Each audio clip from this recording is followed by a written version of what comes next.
Okay, we're going to kick things off. If you'd all like to take a seat. Welcome back if you're here for this morning, or if you're new, welcome. For those of you that don't know me, my name's Neil Walsh. I head up CIVICA's housing practice across Australia and New Zealand. And on behalf of the National Housing Conference, AHURI and CIVICA, I'd like to welcome you to this afternoon's session on for Young and Old, Collaborating for Impact.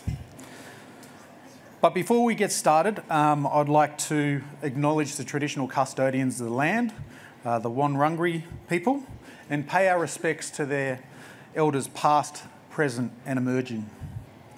So with that, I'd like to now introduce Barry Lippman from Wintringham and Richard Gilmour from the Department of Communities Tasmania. They're going to be talking to us today. Just let me turn my page quickly and I'll give you a quick brief on what they're going to be talking to us about today. Older Persons Housing, a collaborative approach. Communities Tasmania supports, protects and nurtures vulnerable children, young people and their families, delivers and facilitates specialist disability services and provides services to support social and affordable housing. So with that, I'm going to invite Bryan and Richard. I'll go first. Okay. Thank you, everybody. Bryan's obviously probably doesn't need any introductions. I work in Department of Communities Tasmania. I have responsibility for our housing programs in terms of delivery of new social housing, affordable housing, disability accommodation, and a new aged care and support model that we've delivered under our new our affordable housing strategy. I'll just set the scene. Bryan's going to do or talk about Wintringham, which is obviously key. Tassie has a growing population, particularly in the last few years. We're seeing some positive growth, but overall we're close to 550,000 people. We identified through the development of our affordable housing strategy that we were seeing a growing cohort that wasn't having its needs met, so it was growing demand, and it was older people, 55 and plus, in terms of accessing housing services and homelessness services. Overall, in a population sense, we're looking at around 1/3 of that population is 55 plus, and I'll just flick to the next slide, please, Bryan. In terms of housing demand, our current housing register sits at around 4,400, and that cohort reflects around 1 in 5, potentially 20%. The types of services that we had tailored were very, very few in terms of tailored specifically. We have some smaller not-for-profit organisations who may lease Director of Housing assets, the State Housing Authority assets, or have their own where we've contributed funding over time. But nobody really providing a tailored specialist response, and particularly at homelessness as well. And obviously, like all jurisdictions, we're seeing a growing cohort in terms of older clients, and particularly older women. So I guess, and I'll go through the process, but effectively it was the development of the government's affordable housing strategy that really articulated that need. And I'll say that whilst that was emerging through the work that led to the development of the strategy, our Minister for Housing had also had the opportunity to come to Victoria and meet with Bryan and see the Wintringham model being delivered here, and was really passionately committed to bringing something similar or creating something similar in Tasmania. That's probably about me for the scene setting. I'll hand over to Bryan and he can talk about the experience of the service provider. Okay. I also want to acknowledge the traditional owners. The last time I was called Barry was by Bronwyn Bishop, who accompanied it with a kiss. So it's over to you. Anyway, so in 2014, Minister Petrusma approached us to see whether we would come to Tasmania to deliver services. And in principle, I said yes. But we'd been down this path before with ACT and South Australia. And in both cases, we said that, we have no money to bring.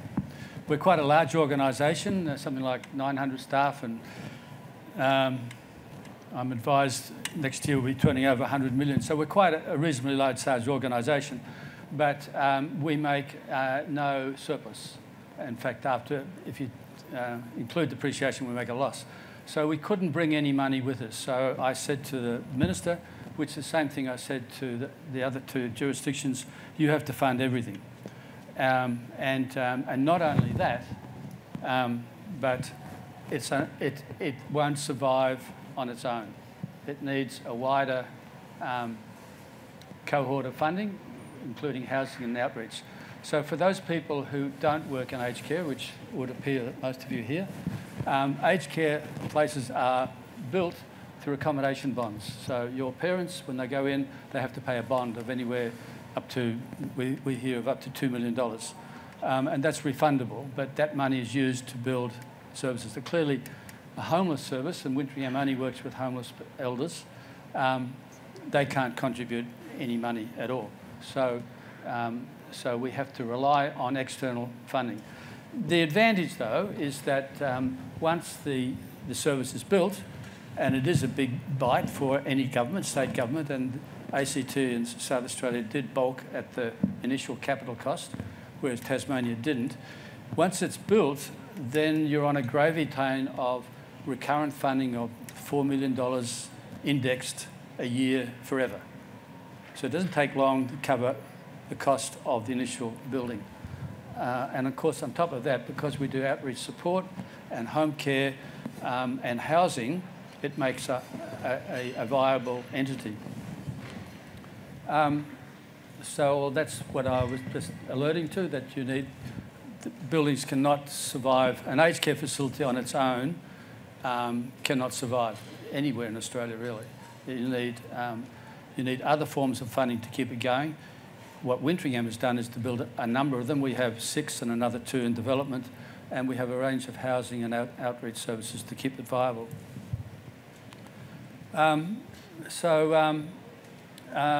This is really probably more from Richard's perspective, but rather than being able to directly allocate our services, they had to go through a probity period, and that included opening up to the public, which of course was a bit scary for us because we'd put all these years in, and there was a possibility we'd get knocked off in the round by someone offering $5 cheaper, which does happen, unfortunately. But it didn't happen in this case. We were eventually chosen. And do you want to talk about that, or is it? Yeah, look, I'll just, so the process that we went through, we'd identified the need.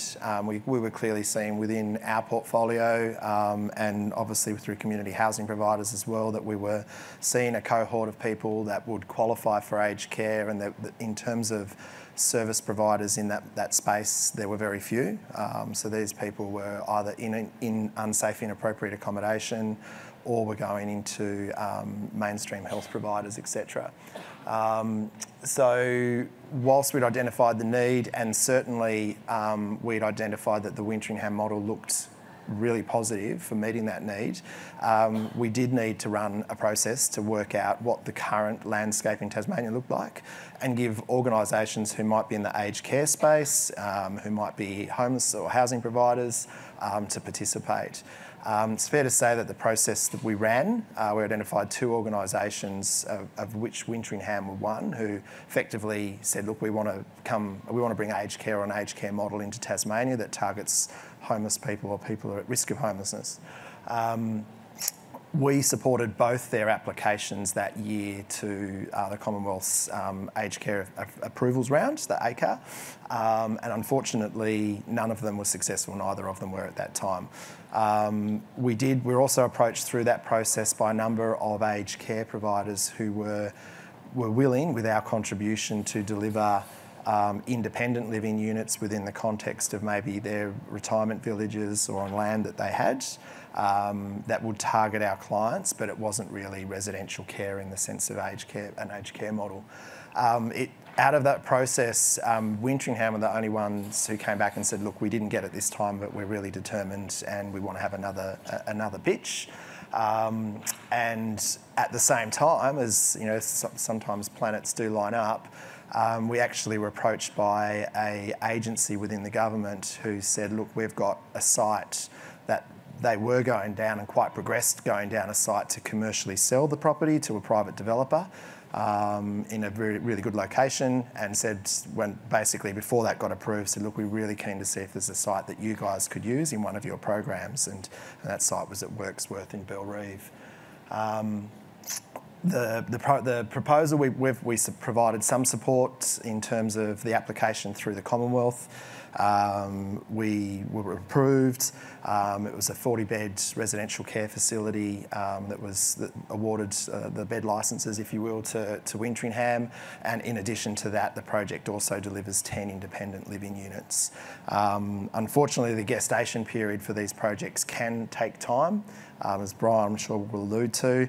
The aged care facility is nearing completion, so it'll be out of the ground in August this year. The 10 independent living units are already delivered and handed over to Wintringham. And I guess key to the model of housing and support that they're providing, we've also made, including those 10, 172 units of accommodation. So this is for aged clients in the Wintringham model, 55 plus, who may have been in housing or in social housing already, or who are homeless who can live independently, or with supports through sort of home care packages, etc. So that was part of the portfolio of properties that's also transferred over to Wintringham to provide that accommodation and support. So what was the result? Well, if you look at the aged care is probably 17 million plus land. Then if you look at the housing that was built nearby and then also in Bathurst Street in the city, and you look at the existing housing that Tasmania wanted to transfer to us, which we, I didn't say rejected, but we said needs to be significantly altered to fit the needs of our clients, it's at least $35 million. So it's a significant development. Which addresses a need that Tasmania, not just Hobart, but Tasmania itself lacked, and lacks mostly in throughout Australia. Really, there's a few in other jurisdictions, but not very many. Whereas Wintringham has 6, and another one being developed in Victoria alone. So to have 40 Commonwealth beds registered just for aged care homeless people is quite a significant change for Tasmania. I mean, I know from the very early days of Wintringham, it would break your heart when you would be caring for an old fella or an old woman, and we could no longer care for them. So we'd have to try and find mainstream accommodation, which was almost invariably totally unsuited to the needs of our guys. That's one of the reasons we have grown so actively in Commonwealth care. 172 units, which Rich was alluding to, an extensive housing and outreach support, which Tanya established, and projected further development plans, most certainly throughout Tasmania, which Rich is delighted to hear about. Indeed. So I think what is really important to say here that this focus of this group is on partnerships, and this is a clear level of partnerships.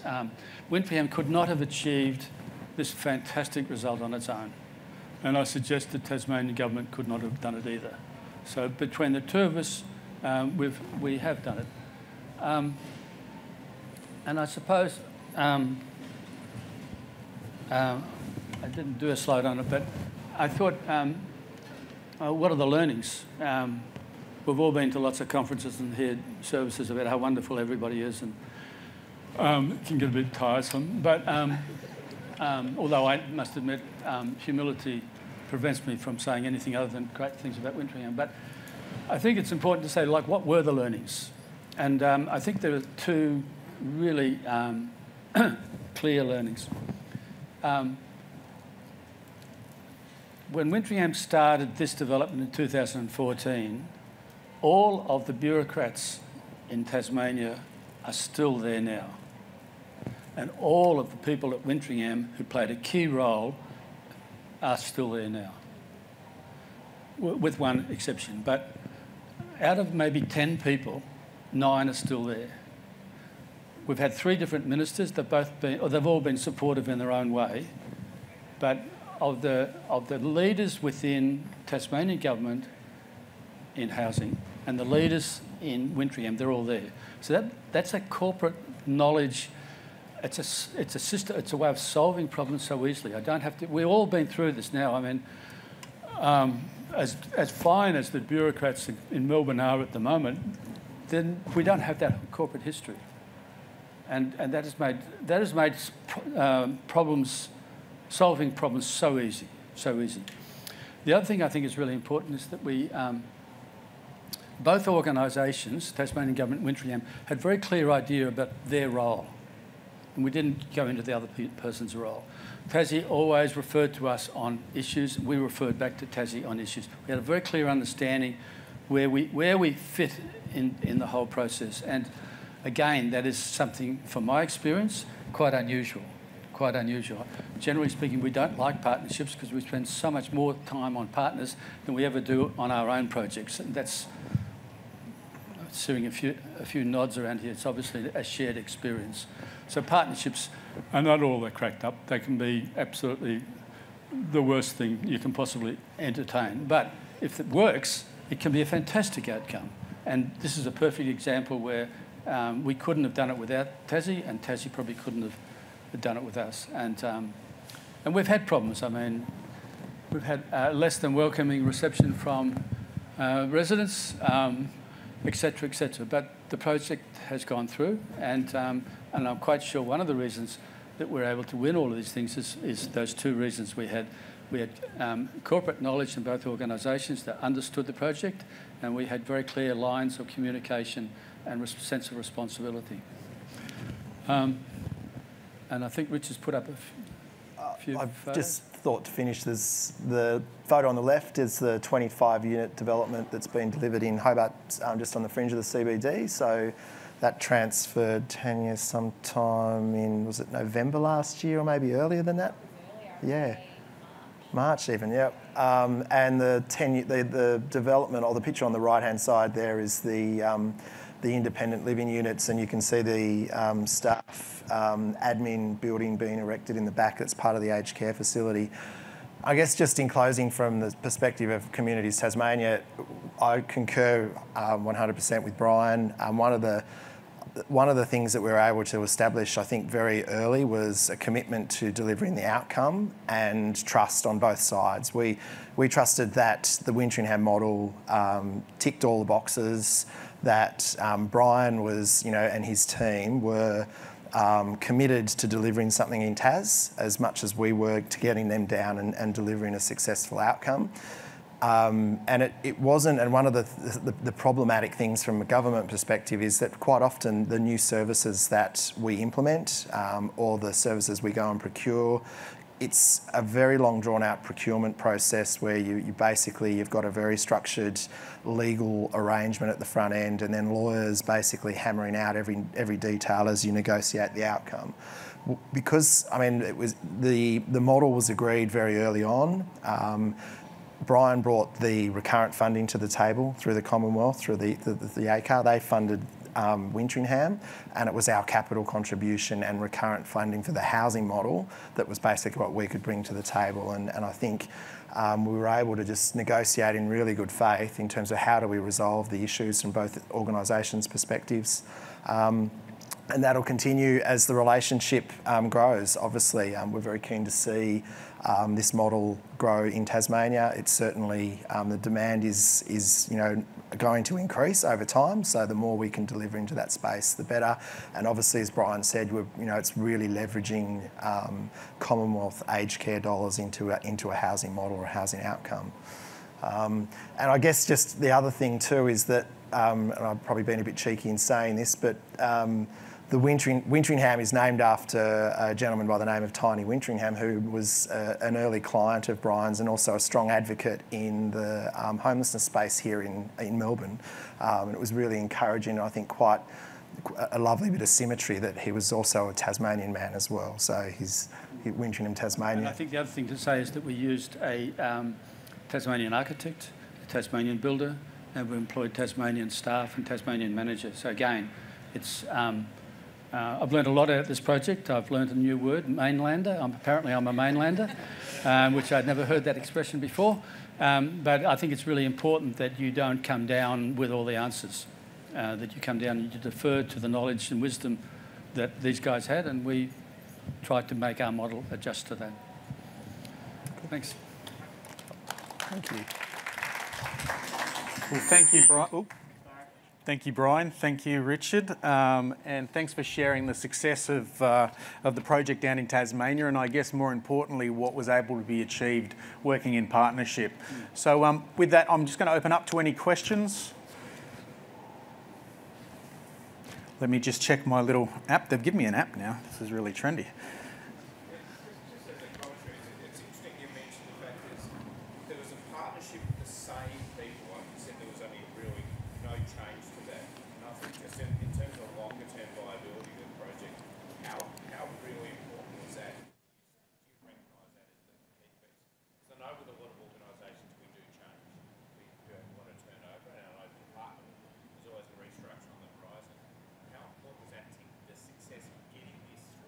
The ongoing success or the success to this stage? To this stage. Oh, to this stage, it's as I said, it's vital. I think the other question, though, is which I thought you were going to allude to, is the ongoing. And I think that is a problem, but at least at Wintringham, we only do one thing. So we're not like, who's sponsoring this? Mission Australia, who do all sorts of things. And these other organisations, they do all sorts of things. And that must be much harder. I'm not saying they do it better or worse. That's not the point I'm getting at, is if you're doing a lot of different things, it's hard to get that corporate knowledge, whereas Wintringham only does one thing. We just look after people over 50. So I would think that by the time Michael, Tanya, myself and all the other people are long gone, they should still have a relationship with Tassie because there's that corporate knowledge within us. Within Tassie, how I answer that, I don't know, particularly now that they've just created a statutory authority, but maybe you can answer that one. Well, and we're about to go through a restructure too, again. So, look, I think that having the key people who sat around the table at that very early stage through the negotiation, the formation of contracts, and as projects were delivered, the resolving the issues and who was responsible for what was really critical. You can't always do that in a government agency. It's certainly been a new occurrence for me in my career. How I think what we're seeing now is the key players on the Tasmania end have really started to migrate that responsibility or their roles to other people. So those relationships are now starting to transfer as it becomes an operational model more so. But yeah, I certainly concur with Bryan that having those people, whilst governments changed and new ministers came on board, there was that corporate knowledge of this is what's been agreed, this is the outcome we're both working to, and that was very much the lens by which we looked at how do we resolve issues along the way rather than Wintringham fire lawyer letters at us and us fire letters at them and get Crown Law all excited about issues and stuff all the time. So yeah, I guess how do you create an environment where you keep that corporate knowledge is the challenge. Certainly not always achievable. Yes. So I do dispute Bryan what you said, but I certainly completely agree about the importance of continuity in building relationships and collaborations. I think that's really important. As a former state government bureaucrat, we have a lot of churn. It's really hard. Now on the other side of the fence, trying to establish relationships Yeah. when there's a lot of churn in people dealing with it, makes it very hard. But I was just interested, I think one of you, I think it was Richard, I think you said about how, right, about how a relationship and a trust was built up between you. And I'm just curious to understand a bit more about how you entered into that sort of trusting relationship and how you find roles and responsibilities within the context of the building process. Is that challenging? Yeah, well, I found out very early on that Rich also rode motorbikes, so that we were already pretty well set up. Like I don't. Look, you must know yourself when you're dealing with people who you can trust and who you can't. I can look around at certain people here, and I would trust them with my life. You know that, don't you? So somehow or other, there was a shared commitment. I think the exciting thing was that it was driven by a relatively unpopular minister who really wanted this. And I think as public servants, when they want to do something and there's symmetry with what their minister wants, that must be quite exciting. No? Well, I would have thought, if I was a public servant, I would have thought, how exciting is this? She wants to do what I want to do. And so that gave us the impetus. And I think that we, just like any relationship with your social or work, you develop it. And neither organisation crossed each other too much, found ways to solve it, move on. I'm not gilding the lily, I hope. I mean, it's worked. And it was definitely a relationship based on equal footing as well. So often, as procuring a new service, the government's got the dollars, and it was Bryan and Wintringham that were bringing the recurrent dollars to the table. So the model delivers accommodation and support for the residential care, but also the housing support, but then which is funded by us. But it was really, without them, we would have no access to the recurrent dollars, and the state had no intention of getting into aged care. And if it did, it could certainly not deliver something like what Wintringham does. So, if I can add just one more question to answer to your question, I think we've actually been through the easy part.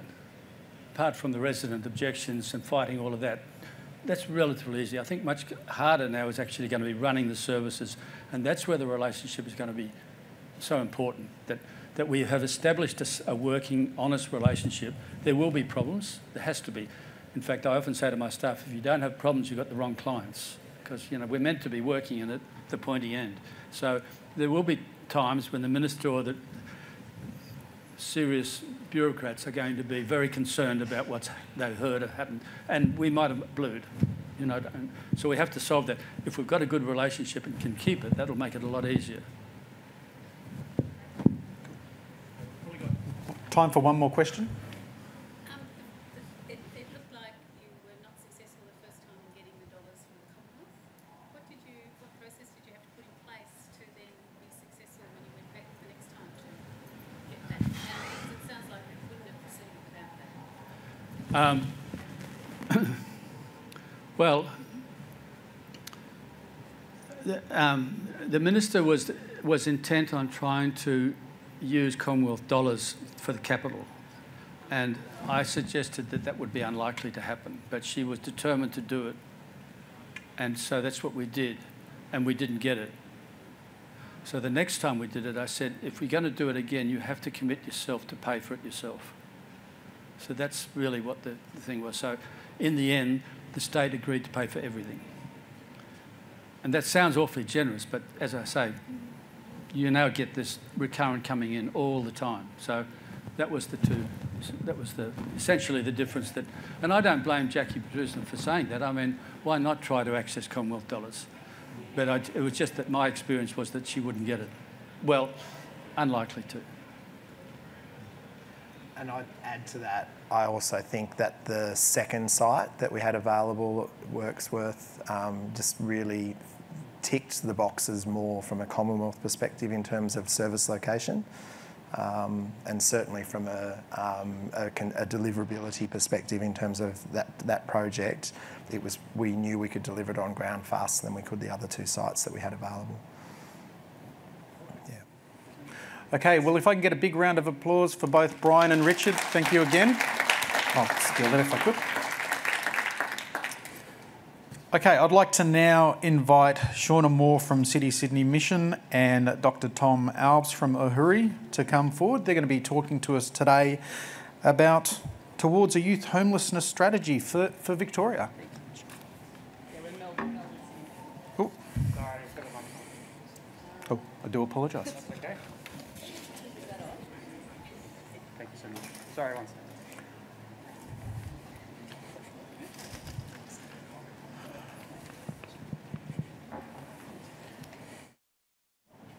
Do you know how to use it? Cool. Thank you. Before I start, I'd also like to acknowledge that we're meeting today on the stolen lands of the Kulin Nation, and I'd pay my respects to the true custodians, to all Aboriginal and Torres Strait Islander people with us here today and on the call. I'd like to acknowledge their rich culture and heritage and continuing relationship with this land, and also very important for this conversation today because too often young Aboriginal and Torres Strait Islander people are overrepresented in our systems, including our child protection, family violence, justice, and what we're here today to speak about, which is youth homelessness. So firstly, a quick thank you to AHURI, well, Tom, and AHURI, and CIVICA, our sponsor. As Neil mentioned, my name's Shorna Moore. I'm from Melbourne City Mission. I'm the Head of Public Policy and Government Relations there. We are a very diverse organisation, but we have a large focus on youth homelessness. Tom, do you want to... Can I just ask for everyone to put up their hand if they're a Victorian from Victoria and providing services to young people? Oh, great. Okay, that's exciting. So for Melbourne City, for Melbourne City Mission, we're one of the largest, or if not the largest, youth homelessness provider in Victoria. We operate Front Yard Youth Services, which is the integrated only youth homelessness access point in the heart of the city. And on top of that, we have 18 crisis beds for arguably the young people with the most complexities and often rough sleeping in the city. And it's a bit longer in terms of the duration. We provide integrated support to 12 to 24-year-olds. And we've got 4 youth refuges and across the state 4 youth foyers. And we provide what early intervention programs exist, being Reconnect and Detour. So my colleague Tom and I are here today to share some of the work that we've been doing, and with others as well, including Council to Homeless Persons and Salvation Army, about how we're going to try to tackle the youth homelessness crisis in Victoria. And I saw those stats in Tasmania on young people, and it surprised me actually, because I thought it would be a lot higher. So for many years now, the homelessness sector has been calling for a proper strategy to address youth homelessness in our state. Young people are, well, in Victoria, definitely way overrepresented in statistics at 25%. And that we know is just the tip of the iceberg because the problem is so invisible. And along with the Council to Homeless Persons and the sector, we have been arguing for probably a decade now that the current housing and homelessness system, which is kind of separated at the moment, is designed for adults and adult problems and not for young people. And the ordinary suite of programs now are not really matched to their needs, to young people's needs, and there's no acknowledgement, for example, of schools or education. I thought I'd talk to you about the face of youth homelessness, but then I'd probably give you some stories instead, just a bit more interesting. So this is Michelle. I met Michelle at a high school in Werribee when I was working as a community lawyer. This is a stock image, obviously. I'm not taking pictures of my clients. Michelle was in year 11 and was really, really determined to finish her VCE and get into accounting at RMIT specifically. She lived with her mum and her dad and her younger brother, who was quite a bit younger than her. And her dad had a significant issue with alcohol and some other drugs. And that would normally mean that she would get quite a lot of violence against her and her mum as well, of course. She would spend most of her school nights sleeping couch surfing at a friend's house, sleeping on a mattress in their lounge room, often the last person to go to sleep. Felt really like she was, overstaying her welcome. She also got a job at the Werribee Plaza, which the reason she did that, she told me, was that she didn't have to go home, especially on the weekends when her dad was there and often drinking. This meant she was exhausted at school. Some nights she didn't sleep, having trouble keeping up with homework. I was trying to work with her in the school, but it was really difficult for her. And we sent her, well, she went to the local access point and was told because she had somewhere to sleep, this is very common, she was not a priority client because she could couch surf. She was placed on a 10-year housing wait list. She was offered a short stay at a refuge on the other side of Melbourne in St Kilda, which meant she couldn't actually go to her school anymore, which is going to be a problem for her SACs in her school. She was also told that any income support she would receive from Centrelink wasn't going to be enough to access community housing, as there was very limited youth housing in Victoria, and her income couldn't compete with adults that were on higher allowances. And also just tidbit that if you can only get the youth allowance or the unreasonable to live at home if you've already left home. So she'd actually have to have totally separated ties with her family before she could get that little bit of funding from Centrelink. The next one. This is Sarah. So she had a similar experience at home with her family. She spent many nights, though, staying at her boyfriend's house, who was quite a bit older than her. She told me that she was often put in uncomfortable situations with him, because she's a female, and also with his friends, and that she wouldn't have been in an intimate relationship with him if she could have gone home and been with her family. However, she did fall pregnant as a result.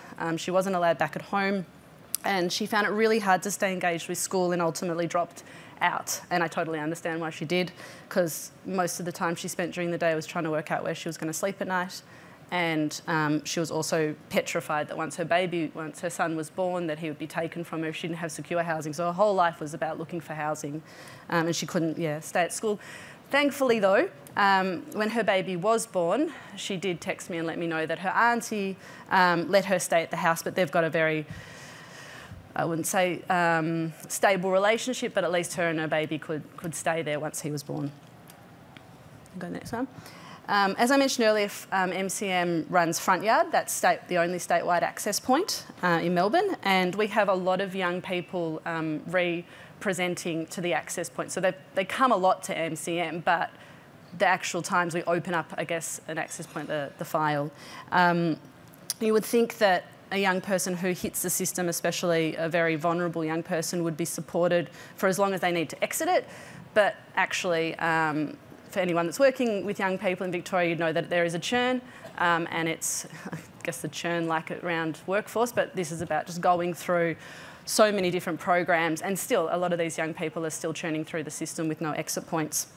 And one girl, I think I've got up there, was, go back, one girl was looking at some data lately, and she's come to our access point about 20 times and has churned through over 54 of our homelessness programs, let alone the other programs across the state and access points. So she's definitely moved through other refuges as well as Front Yard up top. And I think I've got there's more than 145 young people in Melbourne at the moment who have represented at Front Yard more than 5 times. And it's very conservative. I just had to kind of check the data. But over 215 young people have cycled through more than 10 homelessness programs each, and 40 young people have cycled through more than 20. And, most of that's like in the 30s and 40s, but there's a couple in the 20s as well. And as I mentioned, and also, and Tom and I, when we were doing the research, which Tom will speak about soon, we had one young person with lived experience who told us about a whiteboard that existed in one of the refuges, where it's almost like, every kid that comes through has their name and they're keeping a tally of how many times they come through, and it's kind of a bit of a joke, but that's where we are at in Victoria. Did you go next one? Oh, sorry. We know that homelessness strategy, there's probably a lot of reasons for this, but one of the main ones is that the homelessness strategies are focused on crisis and rough sleeping, and we know that young people don't experience homelessness like that. They experience it like Sarah and Michelle, couch surfing or living in overcrowded homes. Also, the outcomes for young people are very different. It's not just about being housed, it's about being housed and educated, or housed and supported. There's lots of amazing programs and initiatives in Victoria, and I can tell you the staff are working so hard everywhere to hold, I guess, or try to help the young people. But a lot of the programs are working in silo because there is no overarching strategy, there is no plan, it's just a whole lot of funded programs. And the pathways, as Tom will mention in a moment, don't really exist. We also know there's a huge lack of prevention, early intervention programs, and I won't talk about it now, but we have been doing lots of work in the family violence space, and there's just an absolute failure breakdown there when it comes to system breakdown there when it comes to supporting young people experiencing family violence who are just referred into homelessness. So last year, MCM saw an opportunity to bring together the work that was happening in our state on the Victorian youth strategy that they're developing at the moment, as well as the housing and homelessness. There's a lot of strategies happening in Victoria at the moment. We're saying that we want to bring them together and open the door to that youth homelessness action plan that is so needed. It's needed not just because of the developmental needs, but also because of the way young people, that they interact with government services in a completely different way, like I mentioned before about school. We also wanted to make sure that the big build had a youth lens, the big build being that huge significant investment for those that aren't here, live here. And this involved not just having a youth round, but also rethinking how social housing looks for young people. Maybe it's not the forever homes, more of that transitionary model from helping a young person support them from crisis to independence. So there's a whole rethink, I guess, and reimagine of social housing. But to do this, we needed to collaborate for impact, and we needed to build the case with the various sector leaders, academia, lived experience, survivor advocates and policymakers, of course, in a very public way, which is where we bring in, I guess, the advocacy. I think what was missing, even though everyone was calling the same thing in all our submissions to all these various strategies, is that we didn't have the evidence to kind of back up, I guess, that the system is designed for adults and young people are an add-on. So don't think it's that creative, but that's kind of where the partnership began. We needed that evidence base to confirm our claim. And this is where MCM reached out to AHURI services and CHP, Council to Homeless Persons, and Salvation Army also played a strong role in the advocacy. And now I'll pass over to Tom to talk a little bit about it. Thank you. Hi, Tom Alves, I'm with AHURI. So I'm here to, I guess, talk about the collaboration that we had with MCM and with the others in the sector that Shorna's already referred to. So Shorna and Wayne Merritt at MCM approached us, as she said, to, I guess, assist them in their advocacy. Advocacy is not something, I guess, specifically that AHURI directly engages in normally. Obviously, it's part of our core agenda to ensure good and better housing outcomes and urban outcomes through research and through providing evidence, which is our core business. And we have, over the course of a number of years, funded and published some very significant and substantial research into homelessness generally and specifically into youth homelessness through a number of our research partners. So we had the evidence sitting there. I guess it was really about bringing that together in a way that could help MCM and, I guess, a coalition of other partners within the Victorian context to build and develop that case. So really the aim of the collaboration was to come together and answer that question, is there a case and what is the case for the development of a standalone youth homelessness strategy that would sit alongside and interact with a more broad and general homelessness strategy for the state of Victoria, which of course we were aware was under development and fitting in with a broader whole range of strategic thinking and new policy development occurring throughout the state. So what did we do together is the first thing I'm going to talk about. There were several steps planned in the process. The first thing was to, I guess, do that initial gathering of, okay, what does the evidence that we've got and that others have published say about this specific to Victoria. That involved us also doing a little bit of additional sort of up-to-date evidence gathering around some of the numbers, a bit of data analysis around that. But probably more significantly was the, I guess, a coordinated review of the support systems, like what is the youth homelessness system in Victoria relative to the homelessness system and relative to the housing system, and what is the policy landscape, and what is that, how does that fit into the national context, and also, I guess, the historic context, and because Victoria did have a youth homelessness strategy in times gone by, but hasn't had one for more than 15 years now. We armed with that bringing together of effectively pre-existing evidence, but into a development of a case. We then coordinated a public discussion of that through a webinar format, which I think more than 300 people participated in. So that I guess helped to socialise and get that discussion happening within the sector and beyond.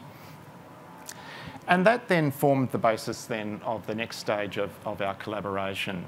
And before I outline that, I just want to jump back and say from that initial research and that positioning paper what the key findings were from that.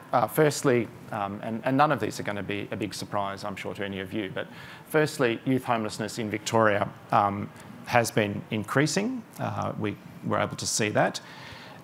We were able to determine that young people who experience homelessness in Victoria end up encountering a system that, although reasonably well funded and although it has some really great programs in it, has some disjointed components, and Shorna's already illustrated some of the issues in relation to that. And also identifying, I guess, that the pathways into, through and hopefully out of homelessness for young people specifically are quite different to those experienced by adults. And so therefore the response from a service provider perspective and from a state perspective was it needed to be different to the response to adult homelessness. And of course, I've already mentioned there is no overarching strategy in Victoria, and that was our main, I guess, jump off then into the next part of the process. So it was confirmed that it is an adult system. That's the... Yeah, that's right. And yeah, and that there is a... and that there is a youth homelessness system, but without the kind of superstructure, if you like, to coordinate it. So then the next part of the process involved what we call an investigative panel process, but effectively what that meant was bringing together and us, AHURI, hosting a session with, I guess, some of the key providers in the space, with the Council to Homeless Persons in Victoria, and with people from the Victorian Government to have a discussion around the issues that the positioning paper had identified and found. We also included within that discussion, very importantly, voices of lived experience, which were incredibly helpful, I think, in terms of actually getting the conversation moving and moving forward. And then based on that discussion, we then, I guess, pulled that together into a final report and a series of recommendations. So jumping ahead, the final report, which came out late last year, I guess identified 5 key findings. Yeah. And you probably can't read them from there, but basically a youth-specific lens is really essential for all service systems, and the state in Victoria has recognised that. I mean, there's a youth approach in other systems like justice and mental health, for example. While there was services in the homelessness area for youth, it hadn't been identified as a system that needed a specific youth lens. Victoria, like we're talking a bit, that group, that maturity of that, the age group's been recognised in justice through the dual track system, where you can have older young people being in the youth justice space rather than adults. Out of home care, we've just seen the extension from 18 to 21, so it's just recognised that age group is still developing and are different to adults. So. Yep. And the second finding, obviously, is that intersectional perspective is required. I'm saying that, I guess, in the usual sense of that term, but also to identify that there needed to be that integration of systems, justice and mental health, etc., for youth, specifically with the youth homelessness system as well. So again, another point where a coordinated strategy was potentially going to be a very helpful thing. A person-centred approach is needed in adult as well as youth homelessness systems, but the particular developmental life stage of youth means that what a person-centred approach is a different thing. Obviously, identifying that early and effective intervention always, I guess, helps to mitigate longer-term consequences, but in particular with youth, and again, particularly because of that life stage.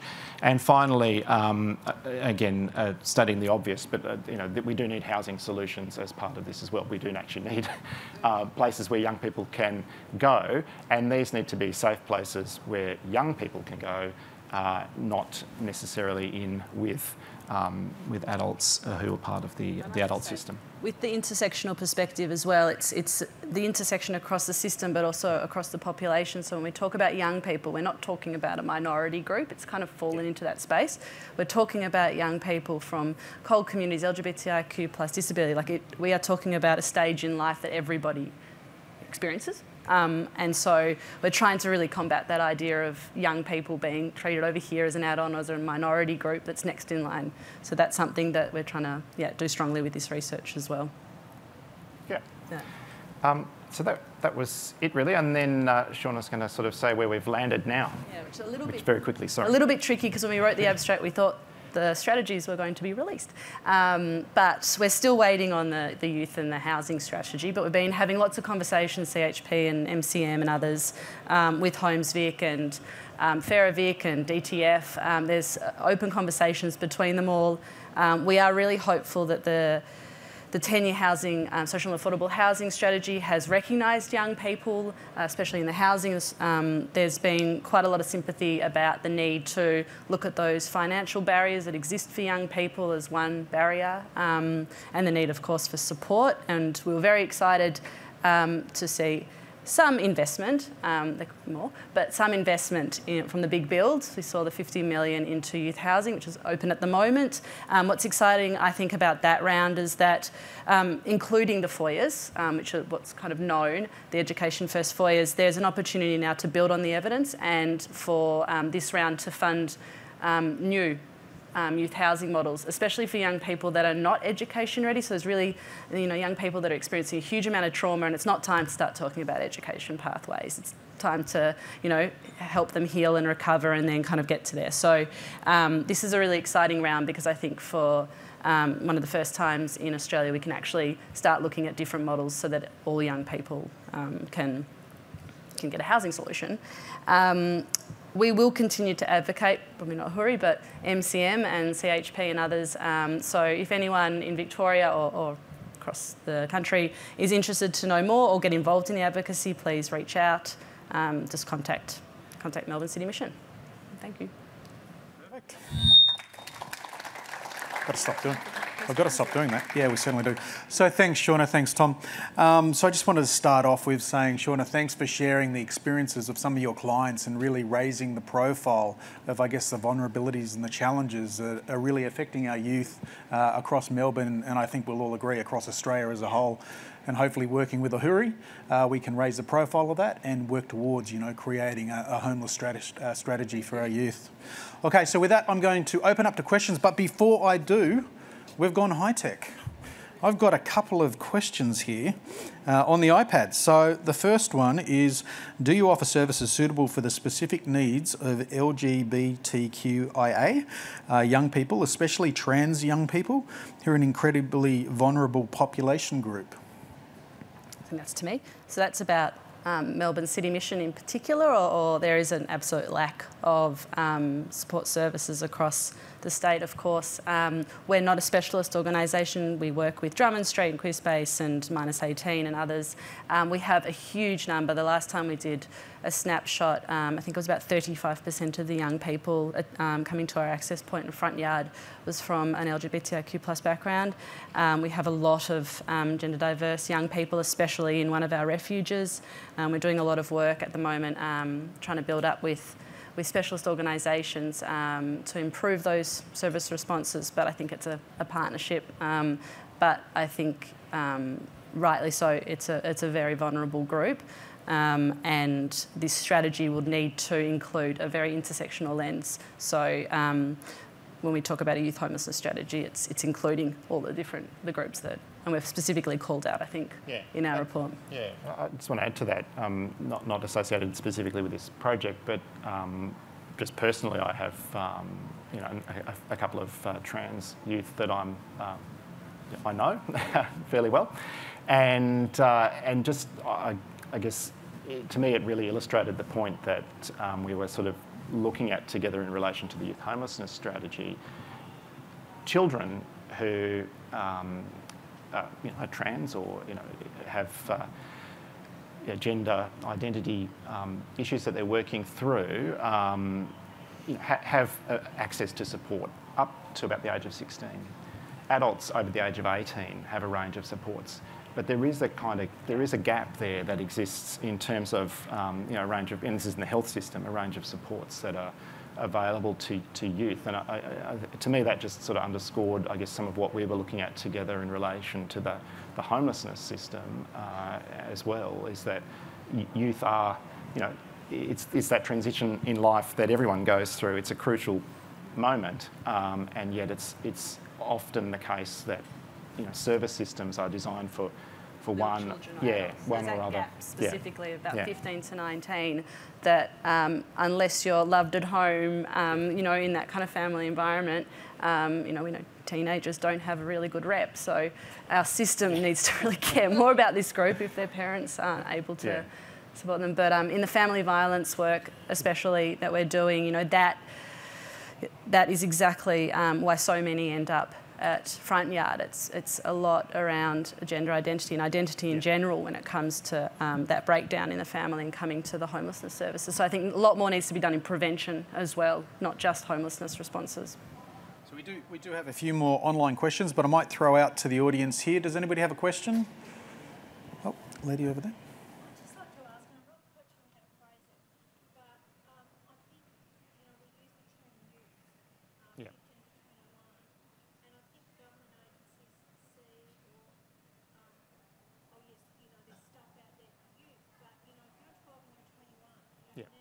Mm.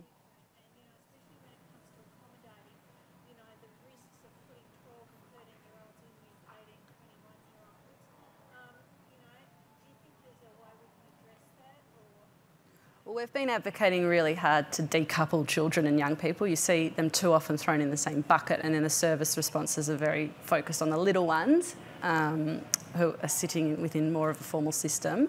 I think we looked at the definitions in the report. Do you want to talk about that? That's right, yeah. And I mean, there is that definition, and obviously, the expansion to 24 in terms of looking at that bracket more widely in order to try and avoid some of the, falling through the cracks.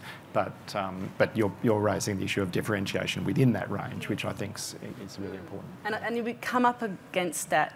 Aren't they in child protection? Aren't they under the service system? And so a lot of programs are funded through 16 and above because that's the statutory cut-off. So it's really, it's a really tricky space. But all of the services need to be, developmentally and not even age appropriate because everybody sits differently on that.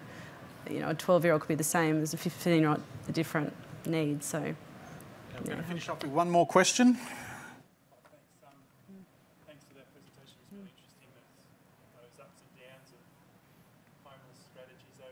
Yeah. You just had one slide there with the collective impact sort of byline on, and I'm no collective impact, but there's one thing that is distinctive about it from everything that's preceded it. It's shared measures, and yet it's the shared measures bit's the least bit done in collective impact in my experience. So, okay. In this discussion and this development of what you're doing, all those findings from the report are really terrific and clearly very well intentioned and going in the right direction, but you could say they're still all process outcomes. So in your discussions of this so far, have you talked about chasing a target for actually reducing youth homelessness itself? It's about outcomes, yeah. It needs to be outcomes versus outputs for sure. So there's a lot of conversations with government and HomesVic about the need to kind of move. And at NCM, we've kind of totally changed the way we report. I think that was meant to say collaborating for impact, the name of this session. I might have got impact. But definitely, I think we did we... actually articulating it as a numerical decrease in youth homelessness. Yeah, and I guess, and we did do, I mean, just very quickly, and I probably won't adequately address your question, but you know, we obviously did do some data analysis, you know, just to bring that up to date for the first report, and identified, as I said, that youth homelessness had actually increased. Part of also service access had increased, but that's not necessarily a bad thing. It just means there's more services and more availability potentially.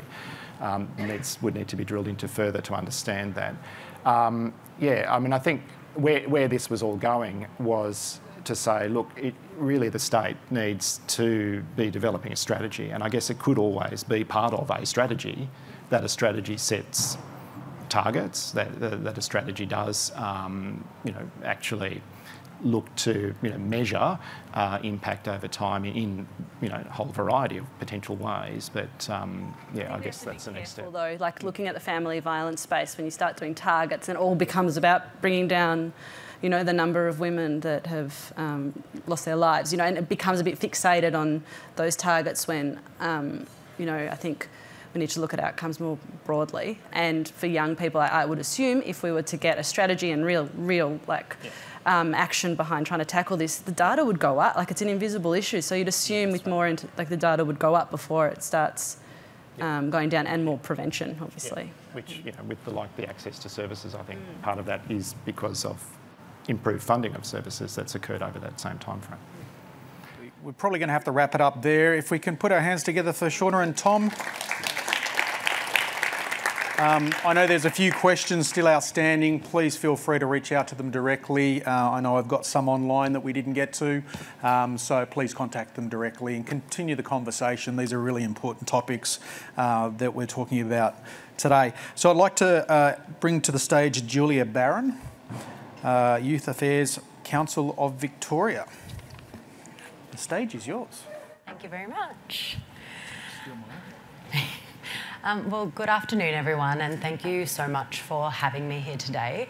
I'm Julia, I use she, her pronouns, and I work for Youth Affairs Council Victoria, or otherwise known as YACVIC. Before I get started, I would also like to acknowledge that we're meeting here today on Wurundjeri land and pay my respects to elders past and present, acknowledging that sovereignty has never been ceded and this land always was and always will be Aboriginal land. And I would also like to address the elephant in the room, because I'm going to be talking about youth participation today, and I'm not a young person and I don't have a young person with me.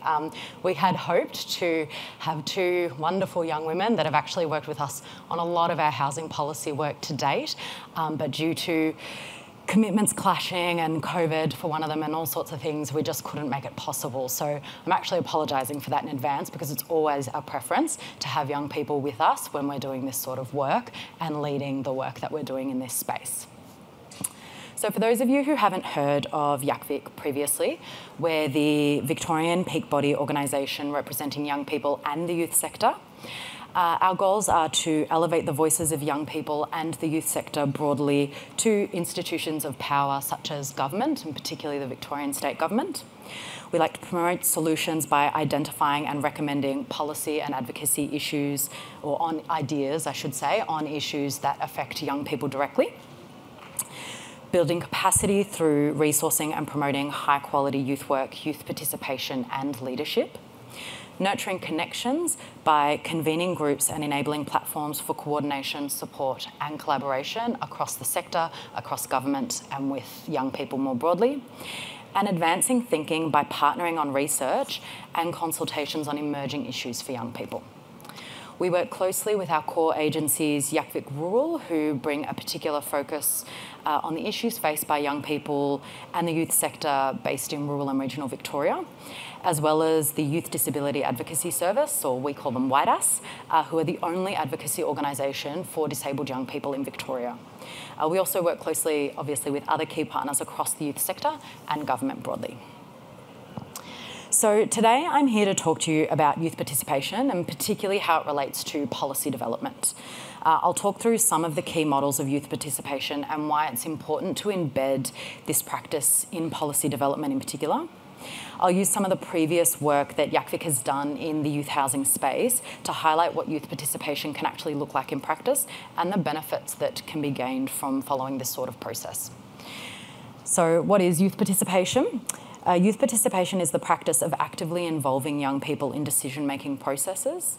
It requires the creation of meaningful opportunities for young people to engage in, such as leading activities and projects or working within organisations, government and community structures, providing young people with a platform to provide insight and ideas on issues that directly affect them. Youth participation values the contributions of young people as experts of their own lives and empowers them to shape their world. See if I can get this right. Yes. Oh, that was the slide I was supposed to be on. Sorry. All right, so listed here are what we consider the key principles of youth participation. So empowerment, which is ensuring young people have greater control over their lives. Purposeful engagement, which is providing opportunities for young people to take on valued roles addressing issues that are relevant to them and having influence on those outcomes. And inclusiveness, so ensuring all young people are able to participate regardless of their background, culture, gender, sexuality, or the geographic location of where they live. It's important to think of youth participation as an ongoing and active process as opposed to a one-off event. Young people are largely underrepresented and rarely included in government or community decisions which affect them. And in addition, programs and services that work with young people often don't involve them in the planning or the delivery of those services. Part of youth participation is about challenging the traditional methods of decision-making and providing young people with the opportunity to get involved in the systems and processes that they're actually often kept out of.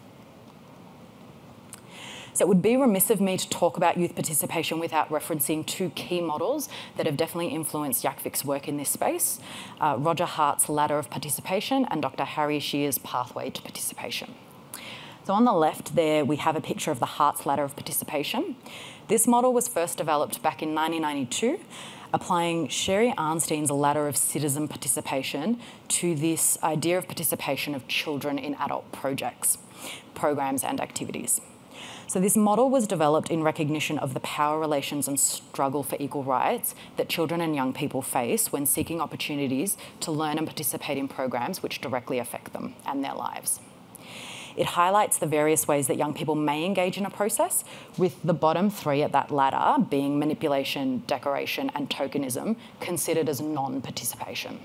And child and youth-initiated shared decision-making, which is at the top of the ladder there, is the gold standard of youth participation. On the right is a more detailed diagram of Shear's pathways to participation.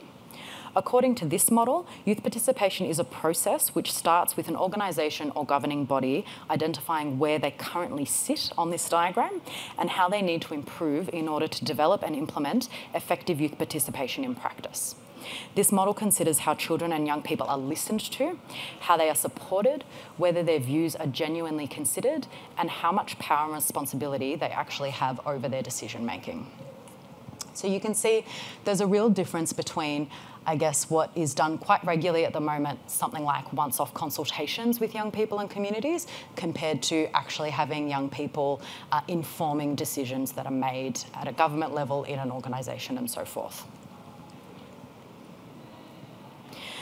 So with all that in mind, what does youth participation actually look like in practice?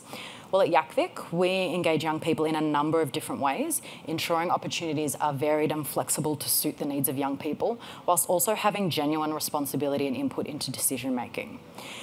We do this through some formal mechanisms, like employing young people in our staff team and always including at least 4 young people on our board of governance. We also offer more informal opportunities to contribute to, such as through our advocacy and research work, and we facilitate opportunities for young people to become meaningfully involved in the work of government departments and other member organisations and organisations that we work with. To ensure that our policy and research is informed by young people, we employ young people in our team, as well as consult extensively on different projects. We aim to ensure that we consult with a diverse and representative group of young people on all of the key policy issues that we focus on, with the aim of supporting them to have direct influence on government and other decision-making bodies when it comes to policy reform. So if I use, I guess, housing and homelessness services as an example of one of the areas where YACVIC focuses our policy and advocacy work and engages young people to do so, it's been a major focus for us, and over the past few years our policy team have engaged quite extensively with young people from across Victoria in order to gain a really genuine understanding of their experiences, the challenges they face, and the ideas that they actually have for improving policies and services for young people who are experiencing homelessness. With their unique perspectives, they've actually helped us shape our recommendations to government to ensure any new measures are relevant and tailored to the needs of young people. So on the slide here, I've listed just some of the recommendations that YACVIC has made across a number of different submissions over the last couple of years, including our submission to the Inquiry into Homelessness in Victoria, our report on building social and affordable housing for young people, and our submission to the Social Housing Regulations Review. So I thought this would give a sort of good example of some really different recommendations that young people have basically made to us in terms of solutions they think would really help address some of the experiences and issues they're facing when they're experiencing homelessness or trying to gain access to housing or trying to engage with youth housing services and homelessness services. So I'll just sort of talk through what we've got up there, but this is among, we generally make sort of 10 to 20 or plus recommendations per report we put out. So this is a very high level example. The first one up there is about meaningfully involving young people in the design, delivery and governance of the big housing build and the 10-year social and affordable housing strategy. So again, that's asking government to embed youth participation models in their own practices and services so that it's not just us getting feedback and having a continual conversation with young people, it's all the other services that are writing policies and making changes that are relevant to young people. The second one up there is around delivering a diversity of homes through both public and community housing sectors to meet the needs of young people, and pairing this with wraparound services that support young people in all aspects of their lives as they require. So this recommendation is really based off direct feedback from young people that we've met with about what they need when they are experiencing homelessness. As Shorna and Tom really spoke about quite articulately in detail, is that the current service system isn't set up for young people, particularly that sort of adult youth age group that we look at. And I should say for YACVIC, we work with 12 to 25-year-olds quite specifically and inclusive of those two age groups. So that's how we're defining young people. And so thinking about how our services are actually tailored to suit the developmental needs of all young people, including whatever intersecting needs that they have. That point about wraparound services is really quite a crucial one as well. My background's actually as a youth worker, and having worked in the employment space, I would regularly get questions and concerns and kind of, I guess, queries for support in areas that I actually wasn't funded to work in. I was there as someone working in employment and education, and young people were regularly coming to talk to us about housing, about mental health, and other supports that they might need. And I can guarantee that the entire youth sector and youth workers that are working directly with young people have that conversation on a daily basis with some of the young people they work with, if not all of them. So developing systems that actually provide wraparound services and referrals for young people to the right places, and actually giving them workers that can address the various different needs that they have, because young people don't want a list of 10 workers that they have to go to for different problems. So how can we sort of streamline the services available to them, potentially using housing as the starting point, because as we know, without a safe space to stay overnight, you're not really going to be thinking about the next steps you can take in your life and what you're going to do the next day. So thinking about how we can structure the system to support young people really to thrive, to get beyond that sort of surviving frame that they might be living in at that point in time.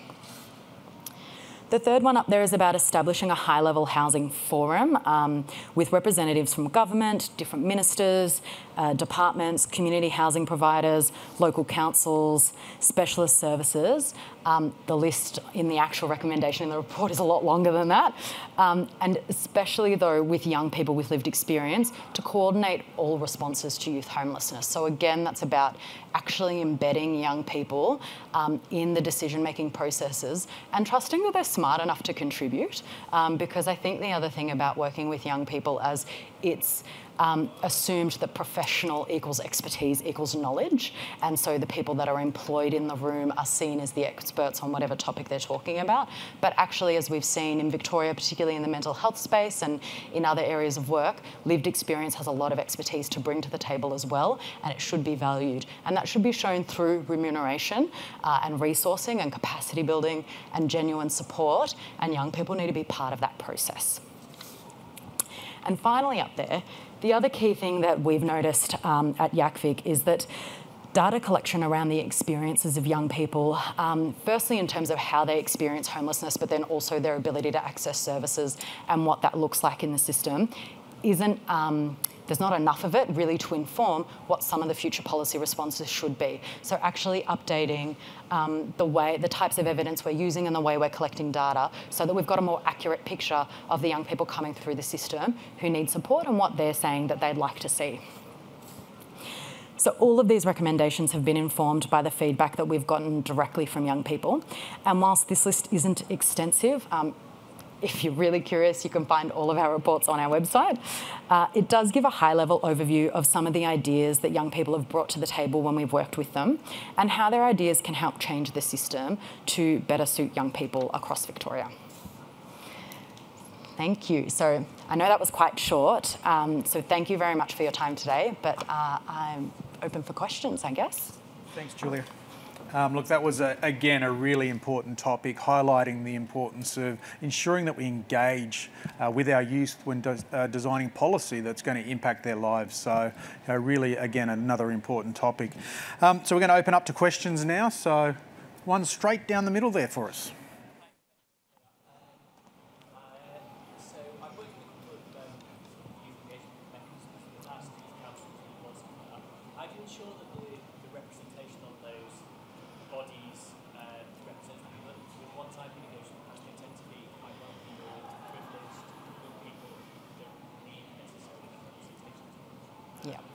Yeah, so look, that's a really good point, and it's something that challenges us at YACVIC as well. So how do we ensure that the young people we're working with are a diverse group of young people?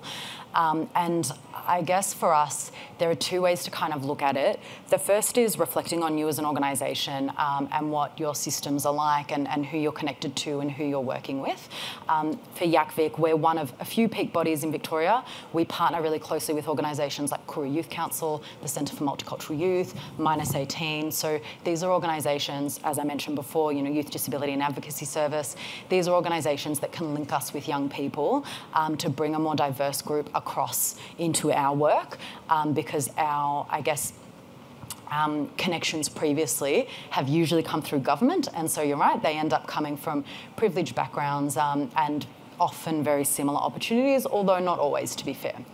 The other thing that I would say is resourcing is really important because if you're asking young people to volunteer their time, then that privileges the already privileged. Young people that do not have spare time, that aren't, that have to be at a job or cannot miss another class for whatever reason, for whatever else is going on in their life, are not able to give up time to volunteer. So you need to really consider whether or not youth participation is a priority for you, and if it is, you've got to put real resourcing behind it to make it happen. Because the other thing about young people is they're really smart and they know their worth and they know they don't have to do that work for free. And yes, there's an element of civic participation and kind of getting involved in things that you're really passionate about, but I might be a young person and I might be really passionate about climate change and that's what I choose to do on my weekend.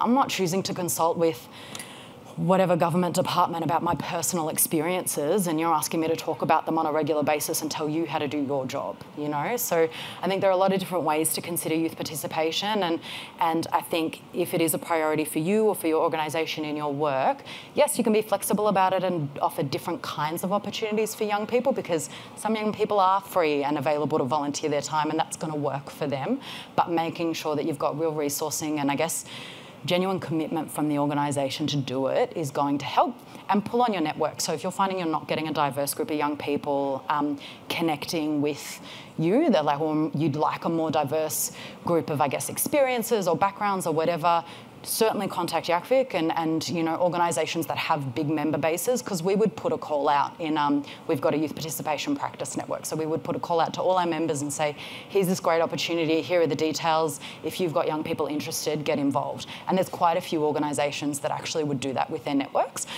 So yeah, there are ways to engage. Over there. When it comes to statutory spaces like young people in justice or in education, do you have issues, I guess, with agency? Yeah. Julie, can you just repeat the question? Yeah. So that question was about, I guess, the statutory regulations related to age. So, for example, young people as young as 10 are in the criminal justice system, and then that kind of stops at 21, and we're working with 12 to 25-year-olds. So how does YACVIC kind of deal with the challenges of working with that? And I tend to agree. I mean, this challenge, again, comes up a lot because I think across the board, really, in Australia, we have a pretty arbitrary definition of youth. You know, Centrelink has it at a particular age, and job active, you know, the kind of employment services have it at another age, which is set by federal government, and all that sort of stuff. Young people around the country as young as 10 are held criminally responsible. You can't drive until you're 16, 17, 18, all this stuff. So I get that that's really confusing, not just for young people, but for the sector trying to support them. I think for us, and I would argue the majority of youth services probably follow this policy, we just kind of have a no wrong door policy. And what we try and look at is, even if a young person who doesn't sort of sit within our definition comes in and is asking for help, how do we connect them to the services that are most relevant to them? What that means, however, I guess more specifically for YACVIC and the policy work we're doing and the advocacy work we're doing, we do have some really clear positions in terms of what we think is appropriate. So, for example, we are supporters of the Raise the Age campaign in terms of raising the age of criminal responsibility, because we don't believe 10-year-olds are developmentally able to kind of make those decisions and be held responsible in those sorts of situations. And I do think that the reason we do think there's really important to make sure that children and youth are decoupled as a service stream, but also in government, because what's happened in the past when they've been partnered together is that youth age group of teenagers and kind of older young people kind of get forgotten and wrapped up in family services. And as we know, when young people are a bit older, as I said previously, they're switched on, they're really smart, and they have really different needs to what adults and other family members and really young children need. I think the other thing for us as well is that, you know, there's a lot of pressure on services. It's true that some services are funded to work with a particular age group, but some of them, particularly when you're looking at council services, it's just sort of your youth service, you can work with who you want. But I think someone raised this in the questions earlier. It is really clear that you're going to need different skills to work with a 12-year-old than you are going to need to work with a 15-year-old, 16-year-old or 25-year-old. And so as the employer, you've got to make sure your team is able to do that, and there's enough expertise and differentiation between qualification and skills in the team so that you can support the young people coming through. Yeah. And can you get the young people in prison on child protection, can you get them to do the youth participation, or they're just like, look, that's a really interesting question. So that question was around young people that fall out of the age group that YACVIC works with. Do we get them involved in our advocacy? I think for a topic like Raise the Age, because that's specifically about 10-year-olds, yes, that in theory we would engage with a 10-year-old to kind of talk about that topic. However, we also have, like all youth service organisations, we follow the Victorian child safety standards at YACVIC, and we also have a bunch of other training that comes kind of with child safety. And so we also then have considerations around, well, what is our duty of care to these young people, and when they're younger than 12? And to be honest, I certainly haven't worked with 12-year-olds in my time at YACVIC. I've been at YACVIC close to 18 months. Do we work with that many 12-year-olds? Probably not in our advocacy work specifically. So I think for us, whenever we go into advocacy and thinking about who we're working with in terms of young people, we're really thinking about what is our duty of care, is there a risk of, re-traumatizing, or like, you know, the topics that we deal with can be re-traumatizing, and especially if we're asking for people to talk about their lived experience. So I guess for us, there's no hard and fast rule, but we really do make sure that we have the structures around us to make sure that we're following our duty of care, and whichever young people engage in our advocacy processes are really properly supported all the way through the process, and that looks different for different young people. We've got some young people who've engaged in our advocacy work for years now. They know the team really well. They're just a phone call away. They'll text us if they've got ideas. We can call on them if we want them to come to something, and they're really flexible like that. I wouldn't do that with, you know, a 14-year-old that I've just met through one of our surveys that we've put out or something like that. So again, just kind of tailoring that response and making sure that we can support the young people appropriately, because otherwise that's not an opportunity for them that's worth engaging in if we can't support them properly. We've got time for one more question. Do we have one more question?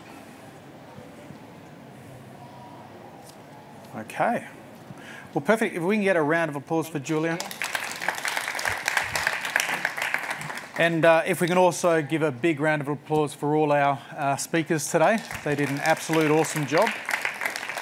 So that concludes today's Think Tank session. I really do stress the importance of keeping that communication up. It's through only you guys talking to each other, reaching out to the speakers, having more of those conversations, that we're going to be able to raise the profile of some of these issues and challenges and be able to address those in the future. So thank you, and hopefully see you all tomorrow.